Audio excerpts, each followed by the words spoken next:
Welcome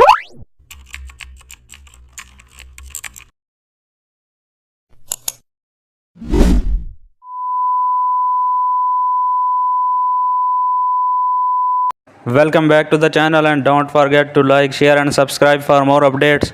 Today we are diving into an exciting tutorial how to create a cinematic neon city rain poster in Photoshop. Start by importing your night city image into Photoshop. Duplicate the layer and convert it to smart object for neon destructive edits. Then go to the filters and select camera raw filter and increase the clarity and contrast. Add a gradient map adjustment layer with purple and blue tones for neon vibe. Now use soft light blending mode to merge the colors smoothly. Then add a new layer, fill it with black, then go to the filter, select noise and add noise.